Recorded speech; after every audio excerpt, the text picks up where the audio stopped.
Let's go.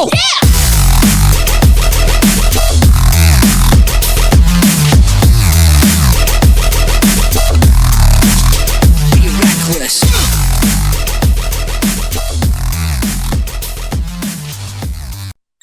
Салому алейкум. Имрӯз боз канали Pildon TV барои шумо яъне дарси нав дар ҳамин студия Visual Studio боз дарси нав Begin Do ки аз китоби Абрамиян гирифтаем ва шумо нишон медиҳем чӣ хел дар ин яъне чӣ хел код менависем, чӣ хел амро коднависӣ мекунем. мо аввал ба барномаи Visual Studio медароем, каме интизор мешавем, чӣ хеле дидед. боз бар инҷо бар ҳамин new project медароем. баъд аз инҷо console application да интихоб мекунем, яъне дар барномаи C# тимачаро пахш мекунем. каме интизор мешавем. чӣ хеле дидед худи яъне барномаҳо уже мо фақат коди худро вориди ин барнома мекунем, тамом. аз мо аз инҷо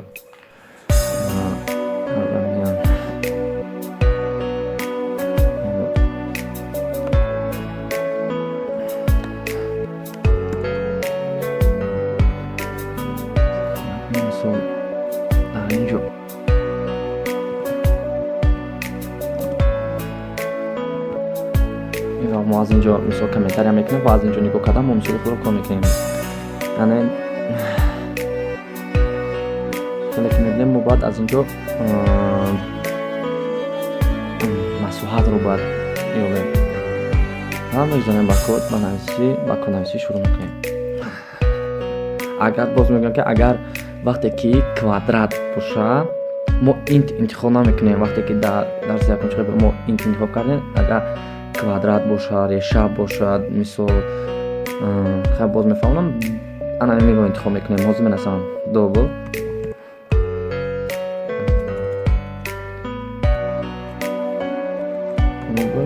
шуда мекунем, худаш пайдо меша. double мо гуфтем ки фақат ҳарфҳоро интихоб мекунем. мисол аввал аро интихоб мекунем. с фарқ надорад.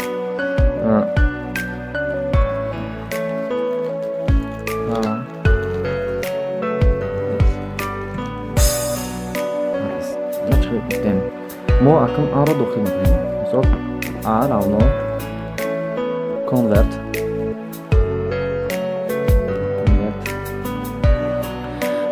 ту мо чӣ хеле ки гуфтем ки то ту int буд, мо ту ин намегӯем, ту ин нигоҳ кунед шумо чӣ хеле ки интихоб кардам, ана меро интихоб мекунем. ту double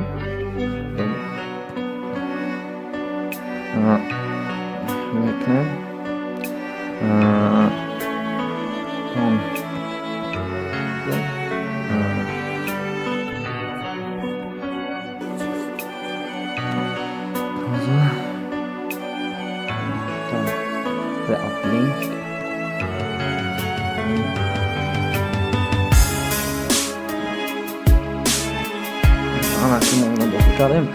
ҳозир мо чӣ мекунем?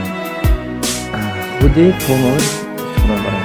s равно агар гуфтам дар квадрат доб бошад, вақте ки дар квадрат аст мо мат чӣ хеле ки дехташ пайдо мешавад, мат нуқта ҳол худаш интихоб мешавад a s яъне a дар квадрат. мо ин хеле интихоб намекунем. мисол ине хеле шапочка яъне дар квадрат, мисол не ин хеле не. мо вақте ки амро гирифтем ва худаш аллакай ҳисоб мекунад чӣ хел дар квадрат гирифтанро худаш ҳисоб мекунад барнома. вақте шумо дар инҷо ядамон барнома бе анамин барномаи мо кор намекунад. ва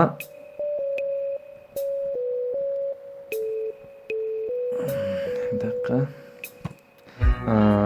мо акнун бояд нависем кодро ки s-ро ҳисоб кунад.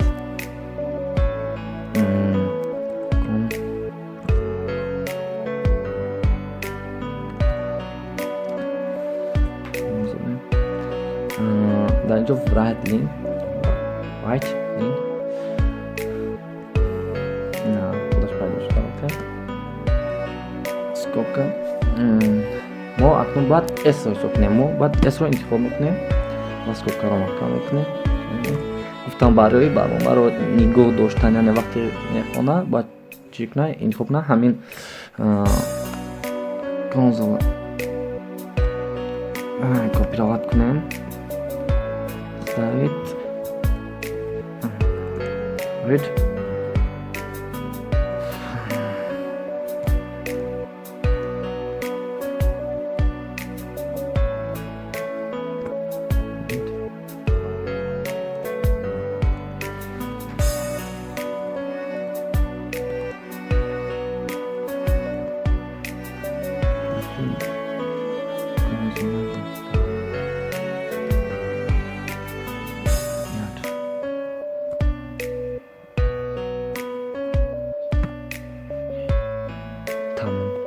اکنون ما میبینیم موسیقی چه برنامه ما رو کد نزد. اگر ما انتخاب میشم مثال ما اگر 4 رو گریم 14 کوادرات 16 16 4 16 بله 16 برنامه ما کار مثال باز اثر نو 5 رو انتخاب میکنیم 5 بعد با ما 25 رو دیم 25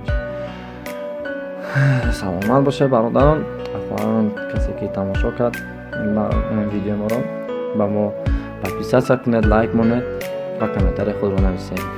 ما انشاءالله باز با شما درس دیگری بگین سه رو می آموزانیم.